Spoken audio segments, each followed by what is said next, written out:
Obviously, I haven't seen your website, but even though I haven't seen it, I can probably tell you what's wrong with it. I can probably tell you why it is not maximizing your spend on the web.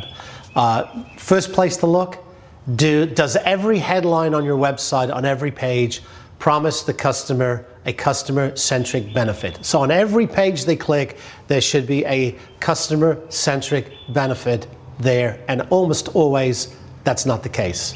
Secondly, at the bottom of every page, wherever they click, there should be a call to action.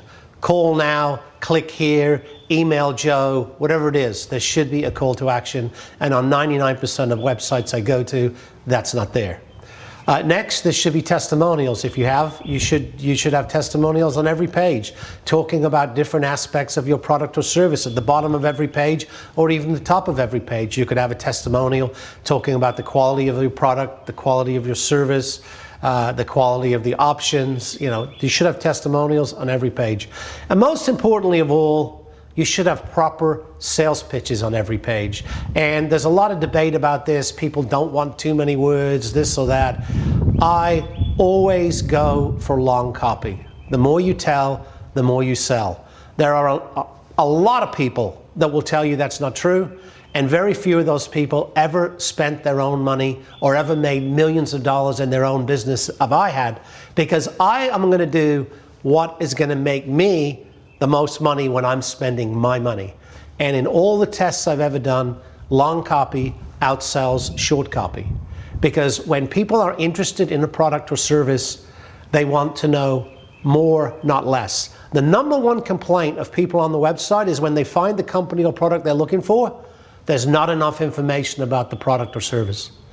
Never make that mistake. Always put more information than you think somebody will need, because they can decide what they want to read and what they won't read. If you put too little information, you leave questions. But if you have a proper sales pitch on every page, you take those questions away.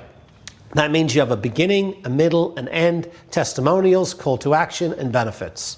So those are just a few of the things people do wrong on their website, and most of them do all of them wrong. And every one of those things you do wrong will take away from the effectiveness of your website. And what happens very often is I'll build a website to my specs, if you like, legendary marketing, and the website will launch with all these things, and then somebody will come along and say, well, that's too much text, let's shorten it. And somebody will come along and say, well, I don't want to ask them to buy on every page. And then somebody will come along and take off the testimonials because they want a big picture there instead, and pretty soon you have a Frankenstein. Believe me when I tell you, the closer you stay to some of those ideas, the more effective your website will be.